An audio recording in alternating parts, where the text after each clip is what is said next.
ñu ngi leen di nuyu alors tey ñuy dalal kii di monsieur Boubacar Camara qu'on ne présente plus leader u PCS Jëngu Tabax di ko nuyu di ko dalal également suñu plateau di bàyyi mu nuyu téléspectateurs yi. salaamaaleykum jërëjëf soxna si ñu ngi lay nuyu yow it di la sant bu baax di nuyu internautes yeeg ñi ñuy seetaan di ñu déglu di dégg lool ci li ñu laje tey pour waxtaan. tey ñu war a waxtaanee wàllum actualité di démarrer rek par li ñuy wax ces élections législatives yu ñu génn élection législative bi ñu ko doon wax ñu bëri ñu ngi doon xaar cohabitation entre tey ji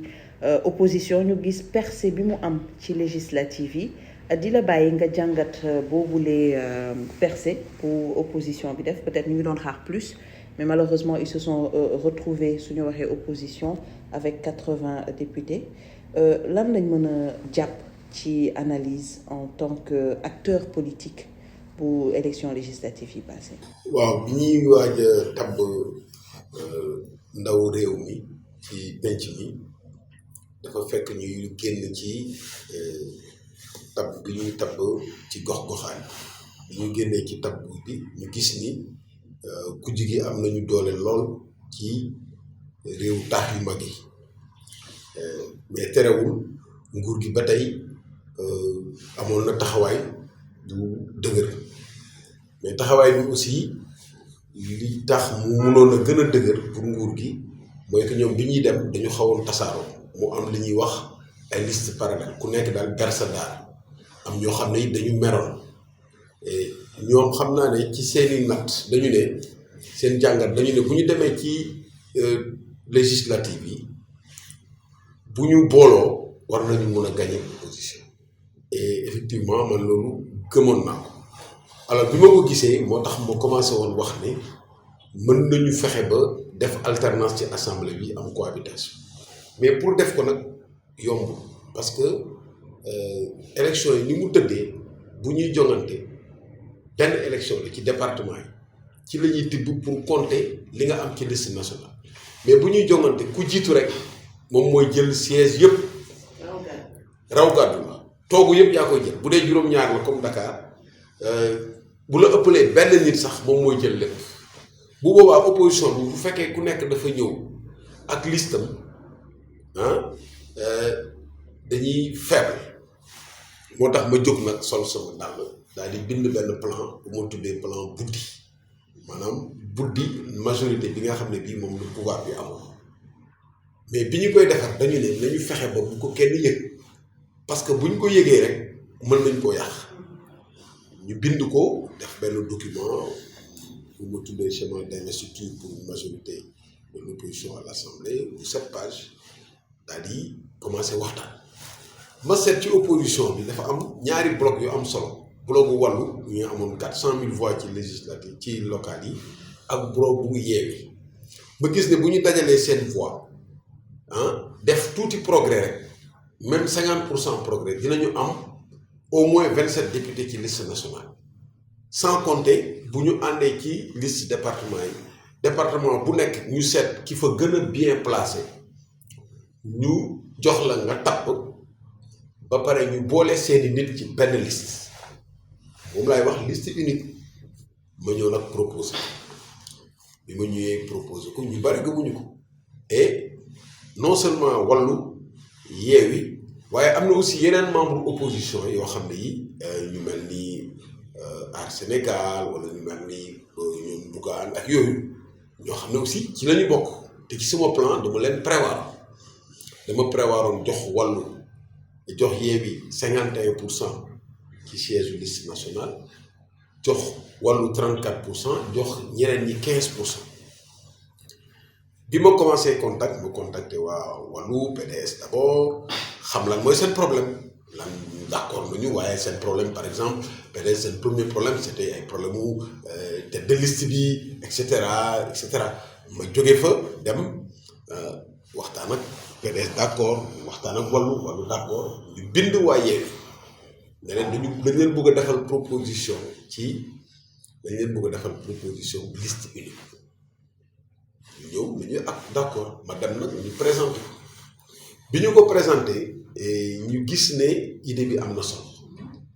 ñu ne léegi nañu fexe def ko mais ñoom seen problème moo doon mënuñu woon ubbi seen liste nationale nee nañu demoon nañu foo xam ne ci wàllu alliance ak préparation élection yi mënatuñu woon d'accord ubbi seen liste nationale li ñu mënoon a def daal mooy liste départementale yi ñu ubbi ko ñoom sax demoon nañu ay contre-proposition di wax ne ku nekk bàyyi leen ñu fi ñu gagné tout ma xam ne loolu bu amee day am problème parce que di nga am majorité te keneen ki doo am député man leen nañu panaché liste yi ñu fexee di waxtaan ba ñëpp ànd ci bon ñeneen ñi intéressé wu leen tellement parce que touché naa ñu bare ñu ne ma bon grand li ngay def nii c'est bien mais yàlla daal moo ñu defal. yan la intéressé wul woon exactement. bon yeneen parti ñi ma doon wax les 15% yooyu. am na ñoo xam touché naa leen bugguma leen tudd quoi pour ne pas les gêner ñu ne ma bon grand c'est pas en fait je pense que gëmuñu ko woon wala aussi am na si ñoo xam ne bëgguñu woon allié ak PDS am na ñoo xam ne nii bon ci biir négociation yi xam nga ku ci ne rek xam nga ku ci politique bi dafa bare ay yoo xam ne yi ñu bare dañ dul jubóo ci yenn affaire mais bref bi ñu ko defee daal man li ma doon craindre moom moo am parce que dama doon craindre bu ñu demee ci département yi war a voter def ñaari liste bii wàllu bii Yewwi militant wàllu bi war a gis bulletin wàllu di ko fa bàyyi di voter bulletin Yewwi parce que Yewwi moo investir loolu day am problème te ni ma ko gisee woon noonu la amee exactement parce que am nañu 8 députés yu ñu perte Mbour bu ñu boolee wàllu ak Yewwi ñoo raw Benno te pourtant Benno mooy jël ñeenti députés yi perte nañ fa ñeent Bounkiling ñaar même chose Louga ñaar donc 8 députés perte nañ donc li ñu théorisé woon malgré amuñu liste unique ci liste nationale bi ak lépp li ñu théorisé woon may nañu comme ni ñu ko projeté woon man maa ngi projeté woon minimum 83 ba 90 députés am nañu 88 députés mais malheureusement résultat bi mooy 80 millions léegi nag day nekk genre njaax on n'a pas la majorité absolue le pouvoir a la majorité absolue sur le papier bu mu jëlee beneen député mais kooku position théorique de départ la rek parce que loolu mënoo ci gouverner assemblée nationale parce que dafa am loi yoo xam ne 2 tiers. mais justement loolu tax peut-être ñuy wax ne que le visage de l'Assemblée nationale va changer un peu en quelque sorte parce que tey jii majorité lu mën a ci def loo xamante ne neex na ko par rapport ak certains. waxuma la un peu sax léegi kay moom beneen combat la mais nag beneen réalité la c'est une autre réalité boo xam ne bii opposition bi dafay am intérêt am ay groupe mun a imposer wu régime bi moom majorité bi dafay obligé tenir compte ci opposition bi doole bi mu am mais loolu nag fii le rôle président de la république di amee solo. dans quel sens. parce que dafay nangu wala mu bañ boo nangoo ne lii soppeeku na li woon na nga daa man de li ma amoon amatuma ko li ma mënoon mënatuma ko nga am modestie ak humilité nga organiser wu ba nga xam ne di nga négocier xool nooy def ba soo bëggee jàllale loi les groupes parlementaires les discussions naka nga leen di associer ordre du jour yi yooyu yëpp nga def soit nga bañ ko boo ko bañee da ngay fexe yow li nga kii nga koy jéem a dabu di wut député booy jël ak booy aw ci suuf ak yooyu loolu day indi ay coow rek. parce que loolu est-ce que schéma bi du loolu muy actuellement. mais loolu lay niru justement ñu ngi dégg ne que ñu ngi jéem a xëcc ay député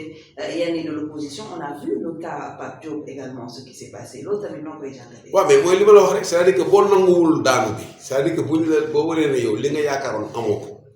ñun opposition li ñu yaakaaroon amuñu ko. dañu yaakaaroon cohabitation amuñu ko mais dañ tenir compte ne amuñu cohabitation ñu jël ci les conséquences commencé xool naka la ñuy organiser wu ci nouvelle situation bi mais ñoom tam noonu la ñu war a def seet naka la ñuy organiser wu ci nouvelle situation bi parce que même avant élection yi commencé woon nañ moom laa defoon benn article di wax yaay une 9e liste di wut ay nit di yooyu dafa baaxul ci démocratie nit ku nekk da nga am sa liberté. nga jël sa position ku mu neex nga dem pouvoir ku mu neex nga dem opposition waaye li bon mooy nga bëgg a toog ci ñaari siis yi wala ngay jéem a xool kiy jóge fii tey ñëw ut ay voix ne man opposition la nga dem assemblée nga ne léegi da ngay dem pouvoir loolu foofu noo ko mën a gisee kooku xale yi mooy sama problème les jeunes ban image lañ leen di jox xoolal abstention ni ñu toll parce que les gens se disent que bon élection yi ku munti nekk foofu c'est la même chose. Donc ça veut dire que vous êtes déçu par rapport au cas Pape Diop? Non vraiment man xam nga man du may prononcé wu ci cas personnel gars yi quoi loolu moom franchement loolu passé la wu quoi. D'accord alors ñu gis ne que assemblée nationale suñ koy wax également il faut ñu wax waxu groupe parlementaire ñuy dégg parce que ñu ngi commencé déjà di artu par rapport ak mu war a coûter contribuable sénégalais bi groupe yu bëri ñu ngi dégg opposition ñoom ñu ngi waajal peut-être ay groupes ils sont pas encore prononcés mais ñu ngi koy jot pouvoir également mën na leen suivre ci logique boobu est-ce que vous êtes d'accord par rapport ak multitude de groupes parlementaires yi na am assemblée. waaw bien sûr mais loolu moom amul beneen pexe sax léegi positionnement moo changé il faut nga am le maximum de groupes parlementaires pour nga am maximum positionnement ci conférence des présidents pour ordre du jour yi mais li ñuy waxtaanee assemblée doo yeew rek ñu waxtaan dañ koy waxtaanee conférence des présidents foofu lañ koy voté bu fekkee yow nekkuloo fa wala amuloo fa majorité doo dem donc dañ koy war a waxtaan il faut que ñu waxtaan par force donc liste ay affaire li muy coûter contribuable pour man c'est un faux débat. Ah bon? Oui Sénégal fi muy ñàkkee xaalis dëgg-dëgg du foofu Sénégal fi muy ñàkkee xaalis dëgg mooy orientation économique yi ñuy jël wéer ko ci dette 10 milliards de francs CFA la ñu am ci bor te bor bi chaque mois da ngay fay service de la dette chaque mois ensuite dette bi fi nga koy orienté di nga def ay infrastructure dëgg la mais société yi koy jël emploi yi xale yi di perte mais yëpp dividende yi croissance boo munti am aussi croissance su ruusitu mburu la donc loolu foofu lay vraie perte ressources naturelles yi ñu am ni ñu ko négocier conditions yi ñu ko négocier loi yi ci nekk foofu perte xaalis bu bare la li ñu toog aussi sunu mbéy mi ñu càmb ji et tout ça dugaluñ ci xaalis ba nit ñi mën a am autosuffisance perte bu bare la importation yi ñuy def dinañ ci am dinañ ci am recette douanière mais liñ ciy perte ci devise booy génn kenn xamul lu mu toll donc loolu mooy problème bi c'est pas ay les petits avantages yi nga xam ni ñu ngi koy am ci assemblée nationale pour le fonctionnement démocratique la démocratie a un coût mais loolu ce n'est pas un problème pour man franchement le vrai débat c'est nañu fexe ba assemblée bi am ay institutions yuy fonctionner normalement et pour mu fonctionner normalement il faut que exécutif bi xam ne situation bi changé na mu defar un gouvernement humble buy accepter que assemblée bi mu janool bokkatul ak assemblée bi mu daan janool mais man ma jox la anecdote est-ce que xam nga ne soo amee majorité parlementaire parfois député yi dañuy waxtaan ak exécutif bi sax avant ñu ñëw assemblée man wax dénoncé moo fi ay dictée préparé question orale yi nga xam ne yi premier ministre daf daan ñëw mel ni dañ ko koy doog a posé fekk jox nañ ko bu yàgg ba mu préparé ko mais loolu mooy majorité écrasante loolu la daan jur mais yooyu yëpp dootul amati wala nga ñëw jël sa document jox ko exécutif bi mu xool ko balaa ñoo dem assemblée xam nañu li nga fay wax bu yàgg ba préparer seeni réponse loolu c'est du cinéma donc loolu yëpp dafa war a jeex mais loolu député yi ñoo ko war a jeex surtout nag député yu bees yi ñi nga xam ne ñu ngi doog a ñëw parlement nañu xam ne du ñu député kenn yàlla moo leen fa teg am na ñoo xam ne xalaatuñu woon sax jàll député dañu jékki-jékki rek affaire bi ne pan nañu jël seen responsabilité et ça c'est important. C'est important. Alors d'une autre part également ñu ngi waxu présidence assemblée nationale candidature yi bëri nañu gis nañu également ci opposition bi Yewwi Askan Wi notamment plusieurs déclarations de candidature mu nekk peut-être benn guerre de leadership ñii ne c'est normal ñii wax ne que peut-être il faudrait que ñu xoolaat yenn égo yi jéem a ranger wu par rapport ak benn jàppale boobu mu nekk président assemblée nationale lan nga ci wax ci. waaw mais tant que ñi bëgg a nekk candidat est-ce que ñoo bokk parti bokkuñu parti PDS am nañu candidat waa Taxaw am nañu candidat waa nu mu tuddati Ahmed Aïdara am nañu candidat waa Pastef mën nañu am candidat xam am nañu candidat mais comme bokkuñu parti te ñoom coalition lañu bokkoon pour dem ci élection yi mais coalition bi prévoirul woon que bu ñu paree même bu ñu amul majorité bu ñuy def candidat dañuy am candidat unique wala dara dañuy waxtaan rek bu ñu jiboo xayran xayrun bu ñu jiboowul noonu lay demee nag dama bëgg nit ñi tàmm ko assemblée bi ñu jëm lépp noonu lay demee. lépp waxtaan lay doon. lépp waxtaan lay doon ku nekk da nga ñëw samp sa ndënd ne man nii laa ko bëggee kii ne ko nii laa ko bëggee ñu toog waxtaan bu ñu jiboo baax na bu ñu jiboowul baax na l'essentiel que na affaire bi fonctionne normalement. c'est vrai que nag image bi muy joxe. justement par rapport à l'image est-ce que ça ne va pas fausser non seulement le débat et que nit ñi xalaat. waaw image bi moom il faut que ñu def ci attention bu baax parce que population yi comme abstention bi bare na xawuñu wóolatuñu dara waaw gëmuñu kenn nit ñi dañuy wax même yow booy wax ni ñu ne la kii day wax rek bu ëllëgee bi nga joxe pouvoir wala yooyu gars yi wóolatuñu te nag gars yi nag wax dëgg yàlla politiciens yi nag ñoo ñu ko tàmmal politicien Sénégal da ngay gis ku ñëw wax la dara suba sa mu ñëw ëlbatiku ba pare di ko justifier voilà donc moo tax image boobu dañ ci war a veiller mais man sama conviction mooy que Sénégal am na ay nit ñoo xam quel que soit boor bu ñu nekk ci wàllu politique am nañu benn cohérence ak constance boo xam ne bii dañ leen war a respecter mais donc ñooñu la ñuy compter si ñoom rek ci seen xarañ pour que situation bi mën a arranger. mais ban profil ngay définir pour le président de l'Assemblée nationale.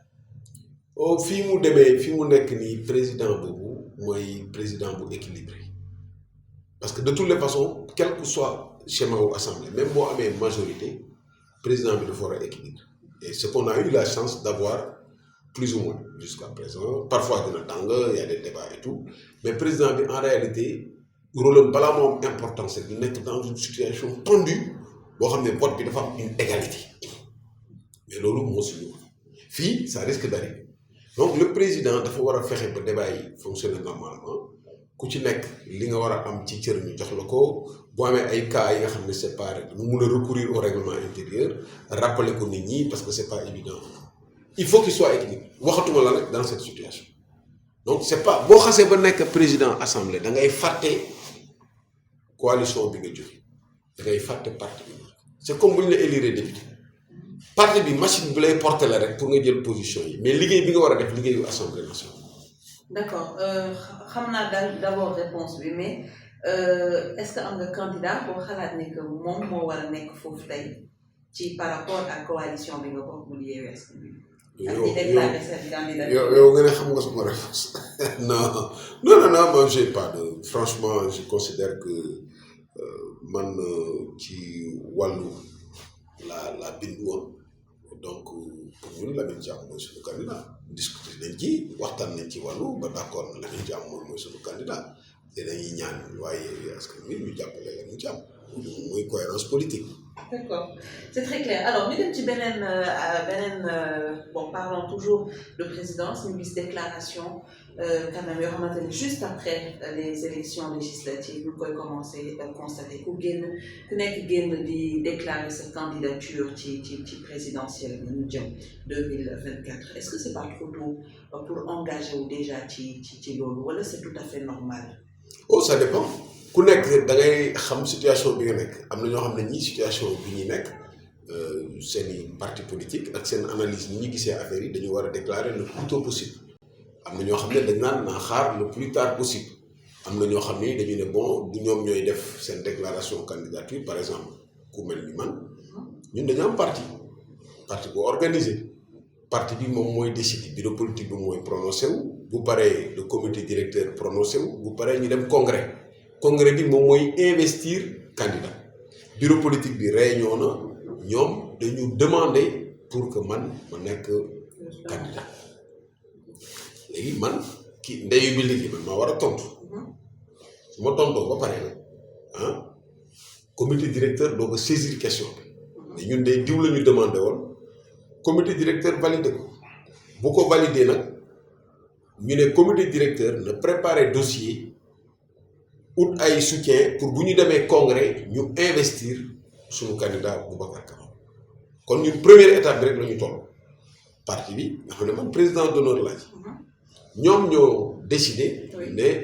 ñu ngi lay ñaan nga def candidat. justement ñoom ñu ngi lay demander tey nga nekk candidat lan la ñu mën a jot ni ko moom la nekk sa réponse comme ça nga wax ñu ko nii ñoom ñu. d'abord dama leen tontu ci gërëm leen sant leen. gis naa liggéey bi ñuy def depuis bi parti bi existé 2018 ba léegi actuellement ñu ngi def ay tournées partout di taxawal ay instance Mour Ndiaye mooy secrétaire général moom mooy diriger parti ñu def liggéey di massifier di taxaw man xam naa ne bu ñu demee ba décider loolu rek c'est parce que pare nañ waaw gis naa aussi liggéey bi ñu def bii passé ci législative yi gis naa liggéey bi ñu def ci parrainage yi gis naa présidentielle aussi li ñu def bi ñu nekkee ci yeneen coalition yi et tout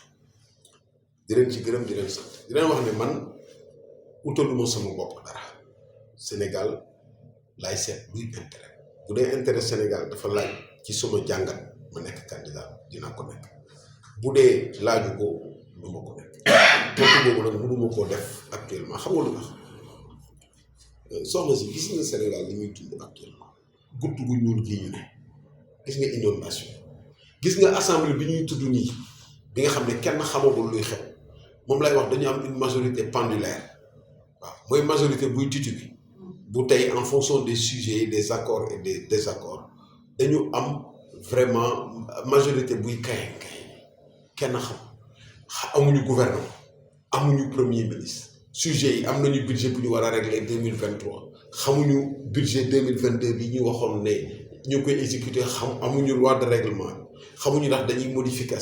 prix yi mu ngi yokk donc dañu nekk ci situation boo xam ne pour man déclarer fi candidature pour man c'est pas opportun gisuñu daal ñun lu war a tax ñuy yàkkamti gisuñu lu war a tax ñuy parax donc moo tax man ci sama wàllu bopp pour le moment def ko tey doo ko mën yow rek comme am na ñu ma ko gis dama ciy waxtaan ak nit ñi bu jotee dinaa tontu et bu ma tontu ma di nga xam ne tontu ma. Mais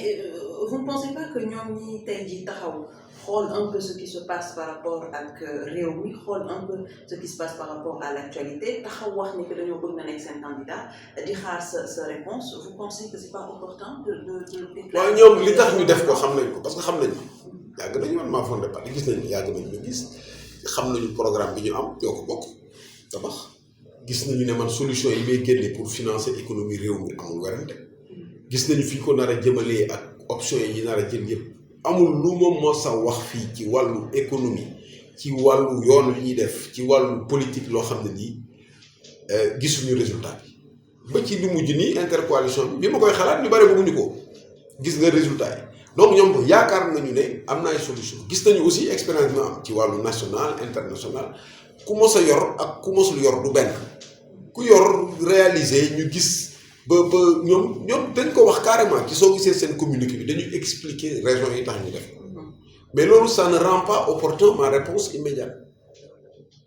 mais maa ngi leen di sant tey le moment venu incha allah dinañ ko def ku boobaa je pense que dina am solo ci Sénégal. dafa am benn candidature boo xamante ne dafa encore flou ci tetu population bi mu di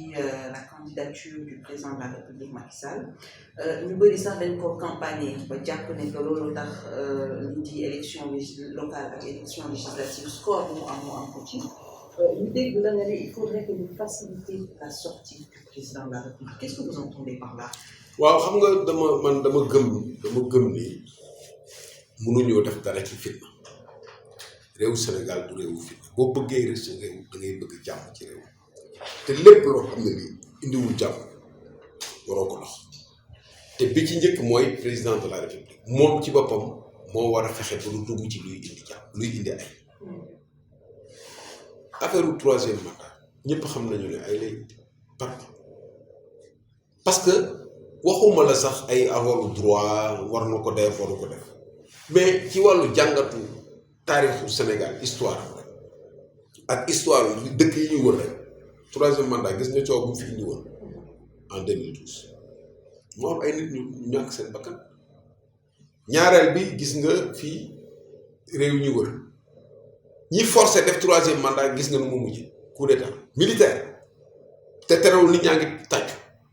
coup d'état militaire donc pour man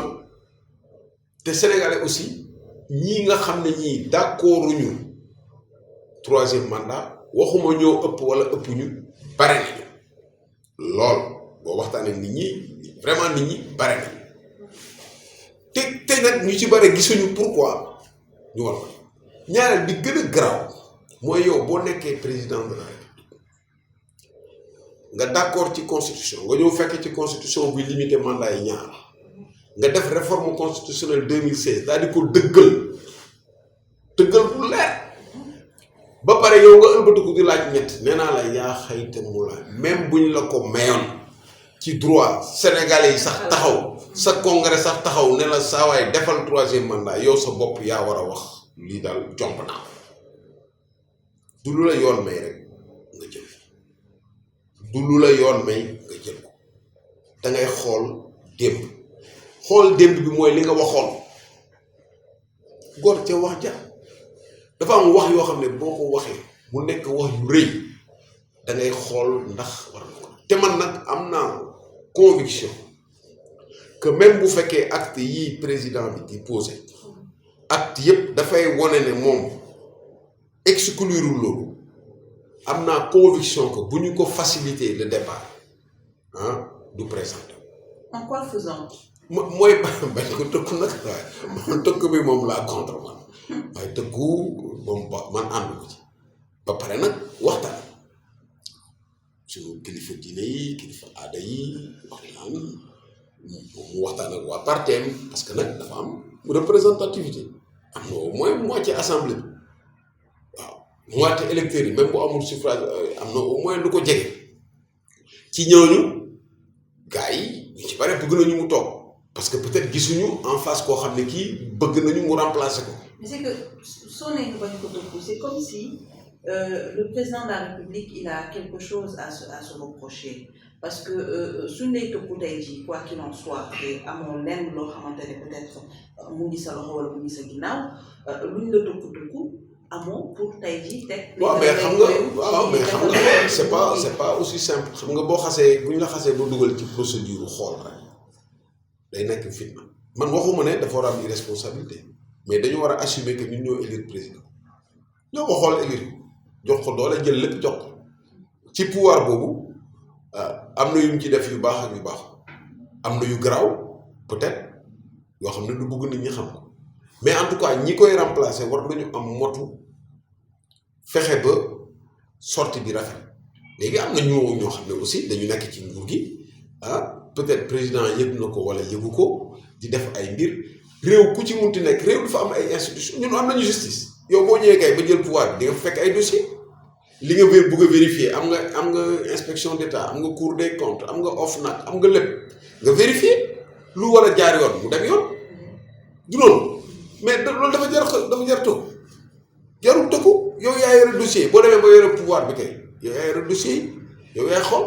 président bi dafa am lu mu am droit yow mënoo ko poursuivre que en cas de haute trahison et nii lañ ko defee procédure bi nii la bu fekkee yow da nga def ba estimer que li mu def haute trahison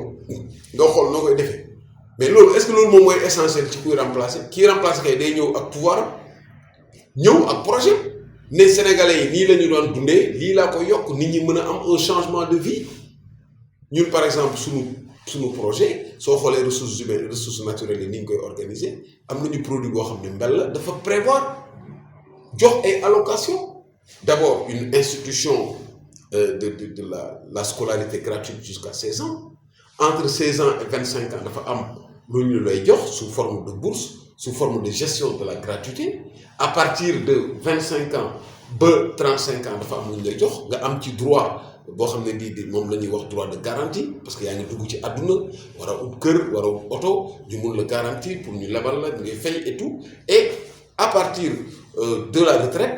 dafa am loo xam ne rek la koy jox mu nekk en numéraire nga mun ko yore nga retirer ko santé bi ñu am ci suñu budget ne nii lañ koy doxale mais ci loolu ngay def différence bi defuloo différence bi pour xool dans le passé lijjanti li ñu sul woon nga sulli ko mu comme li fi xewoon rek gis nga résultat yi et en général loolu boo koy def li ci gën a bon boo koy def doo respecter jamais procédure et loolu moo dal ci kaw Khalifa Sall ak kaw surtout Karim Wade te respecté wuñu procédure yi nga jël benn cour boo xam ne bii amul appel ko nga xam ne kenn du ko reconnaître au plan international nga ñëw annoncer ay montants jékki-jékki mujj ñëw ñëpp léegi ñi ñaa ngi wax ay affaire nañuy fexe ba ñëpp bokk ci élection yi loolu daal day retardé réew. donc fayantu bi day retardé. waay day retardé un peu. mais ça veut pas dire nag que boo yoree réew lu neex ngay def boo demee. dara du la ci fekk loolu man d'accord mais dafa am ay yoon la. mais vous avez parlé de tëkku vous n'aimez pas parler de personne vous l'avez dit bëggoo un débat personnel mais suñu xoolee quand même ci ñi bëgg nekk candidat yëpp kenn kese moo ci tëkku le président de la République mu di kii di Ousmane Sonko. ah loolu nga foog est-ce que des mots ci gën a fës en tout cas. non mais est-ce que ça veut dire que vous êtes en train de parler avec lui peut-être pour wax ko ne que discours bi nga tenir. non mais man dama koy wax publiquement man sama discours man loolu bokk ci. ku ko mun di tenir yow yaa xam ni ngay defee sa politique mais man sama discours loolu bokk ci mosu ci bokk te kenn man dama am schéma bu leer boo xam ne bii pour régler ce dossier là man dama ko fekkee dama liggéey ci ay réew liggéey naa ci réew yoo xam ne ay titre minier lañu jël jox ko ay nit yu bokk ci régime ba daanu mais titre yooyu fexe nañu ba récupérer ko te caw jugul donc du question dëkku et loolu du question leader politique sénégalais yi ci boppam ñun bu ñu waxantee suñu bopp xamante nañu sénégalais boo xasee ba ñàkk pouvoir ñaaw lañ lay wax fu mu gën a tàngee lañ la koy tegalee loolu suñu jikko la ñun xamante nañ bu baax faut pas qu'on se voile la face Sénégal moom tant que yaa ngi am pouvoir tout ça mën nañ la raay tout ça mais boo ñàkkee pouvoir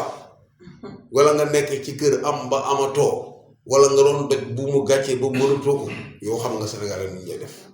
duñ la baal dara dañ naan ñëw xamoon naa ko fii la nekkoon di def nii fii la nekkoon c'est on est comme ça donc c'est pas un problème de leader. Très bien alors président beneen actualité mu di justement ces inondations qui fatiguent encore lii di population sénégalaise ñu gis ne que injecté woon nañ ci plus de 700 milliards pour un plan décennal donc plan décennal de 10 ans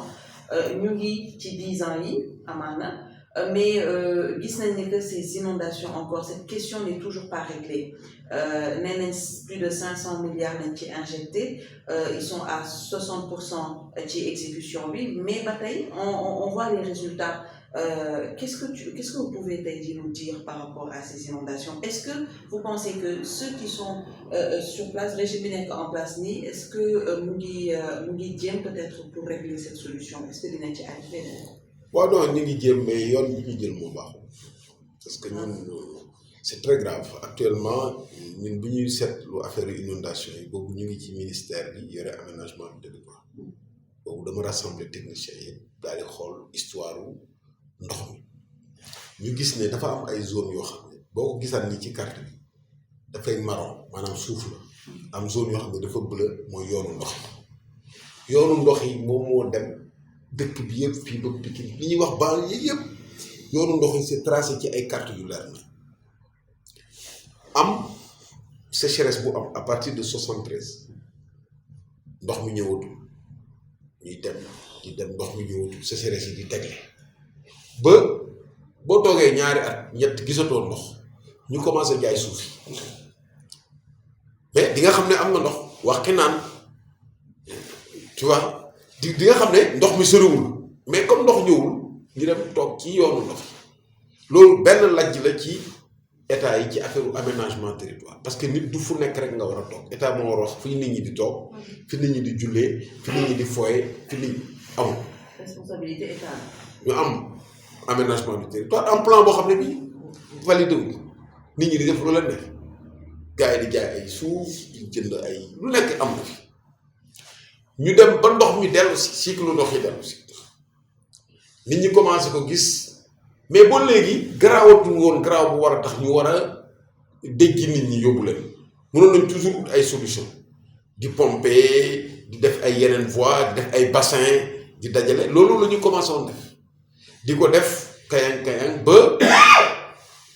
2012 mu am ndox mu bare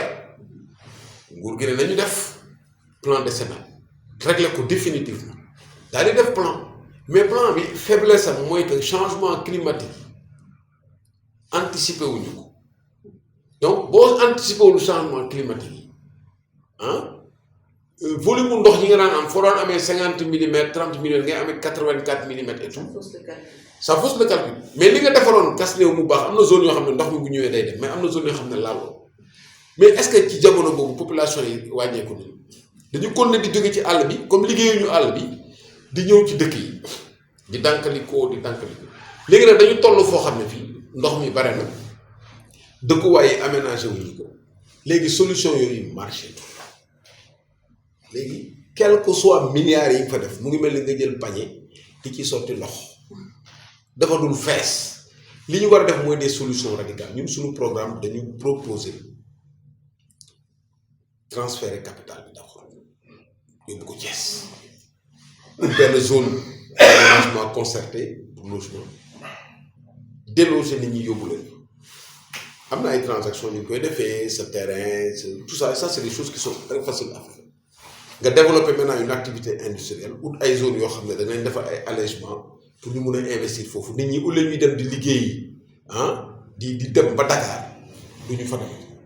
administration bi ñi ko soxla ñëpp dem nii donc nit ñi dañuy ëlbatiku mouvement bi day changer ñuy dumóoyu Dakar parce que Dakar dafa tuuti xajatu fi nga aménager ko am nga port bari am nga Diamniadio mu nekk benn genre zone industrielle am nga port Ndaya donc économie bi changé nga dugal xaalis ci agriculture dugal ko ci pêche bi nit ñi mën a liggéey sans avoir besoin di ñëw di occuper yenn zone yenn banlieue yi am na yoo xam ne moom pratiquement nit ñi dañu war a jug totalement parce que tendance yi ñu am ak statistique yi ñu am ak prévision yi ANACIM joxe ak yi monde bi joxe aujourd'hui kanam la jëm. Mais pourquoi l'État ferme les yeux? Non fermé wul les yeux xam nga état bu fekkee ne yow amuloo xaalis ñoom état bi li leen dal mooy amuñu xaalis amuñu xaalis te dañuy leb rek boo amul xaalis sa ressource naturelle tu l'as pas exploité tu l'as pas bien négocié tu n'as pas l'État n'a pas les moyens pour le faire parce que yoon bi ñu jël dañu jël seeni propres moyens ñu perte mais yow yaa ngi wax inondation ay dëkkuwaay mais gis nga activité agricole yi gis nga béykat yi lii am na ñoo xam ne mënatuñu dem seen tool yi actuellement mënuñu dem seen tool am na ñoo xam ne seen tool yi mu ngi commencé ñor mais mënuñu dem ndox mu bu baree day dugg ci biir reen yi nëb bu reen yi nëbee jur gi nga xam ne mooy lekk day yëg ci plante yi yëg ci tige bi lekk ko mais loolu attaque boobu yow lan ngay jëlati pendant ce temps ñi nga xam ne dañu am ay doole nekk ci agro industrie bi ñu ngi produire même produit bi di ko jaay yow dootoo am loo lekk dootoo am loo jaay tracteur même pour nga dem sa tool da nga koy loué parce que amoo doole jënd tracteur ki lay loué tracteur du la ko bëgg a jox parce que dafay bañ mu ngiro bu ngiroo te amoo assurance aujourd'hui loolu mooy ñoom ñu ngi jonkoon di xaar waxuma la nag engrais bi ñu ngi ci campagne beneen campagne engrais ak semence engrais bi avec tous les problèmes qu'il y a am nañu acide de am nañu phosphate de mun nañu defar suñu engrais bopp mais dañuy importer te ñu ngi ko daan importer ay Ukraine ak yooyu gis nga li fa xew aujourd'hui engrais bi dañ ko daan subventionné autour de 8000 et cetera aujourd'hui saaku 50 kilos bi mu nga ko surtout M46 27000 sax mu nga ko 27000 sax dañ ko jaayee donc aujourd'hui problème bi mooy que bu xasee ba yàqu yi day teg muy laal bu laalee béykat bi mu jógee fa bàyyi fa tool bi ñëw Dakar fekk fa kooku mu ngi ñëw am problème mu liggéey mu war a jël seddoo dépense am ak moom mu ñëw problème mu sécurité bu amatul lu mu lekk nga am problème mu transport. Ça s'enchaîne et des yeneen problème d'ailleurs problème mu cherté de la vie on peut même en parler par rapport à ça. Mais parce que mënoo maîtriser yow bu fekkee yow li ngay lekk béyoo li ngay lekk produire développer sa industrie da ngay importer maîtriser vos prix mais lan nga mun a tu ne peux pas si tu ne maîtrises pas les prix tu ne peux pas maîtriser le coût de la vie ni le pouvoir d'achat li ngay mun def mooy quoi nga jël xaalis jox ménage yi comme ni ñu fi defoon mais loolu c'est provisoire boo ñëwee jox nit 80 000 fekk fa soxla 120 000 da ko naan fuuf daal di la ñaanal géex ne la fu may jëm li des mais c'est comme ça le problème. Éternel recommencement. Oui, mais parce que pour éviter nag l'éternel recommencement il faut un vrai projet de société une vraie équipe qui est préparée à diriger Sénégal nag avantage bi ñu am mooy potentiel bi ñu am pour développer ko wax dëgg yàlla potentiel bi moom amul werante xanaa nga bañ a mën rek waaye ku mën tuuti xarañ am équipe mën nga changer visage du Sénégal très rapidement. Président de la République mënul. Non en fait c'est le régime son régime et puis ñoom dañu aay parce que dañuy présenter un échec patent comme un succès éclatant ñoom loolu la ñu waaye nañu këpp carrément dafa am point yoo xam ni dañ ci daanu complètement et loolu moom mooy problème am d'ailleurs mais loolu man du man maa koy àtte ki ko àtte na ko ba pare gis nga la majorité des Sénégalais ils ont voté contre le pouvoir en place ouais. Très bien alors xam naa li ñu joxoon ci temps jeex na dina bàyyi nga tàggatoo ak ñi la doon seetaan. waaw di kontaan rek di vraiment ci question yi ak xarañte bi ak compétence bi ak cabaxal yi ak tooñ yi xam naa ne moom waaye man ngeen fi fekk donc ñu ngi lay sant bu baax di la gërëm di leen ñaanal seen entreprise yi jëm kanam di wax toujours presse bi dafa am solo ci li ñuy def kon nag ñu leen di remercier bu baax. Merci à vous. Merci.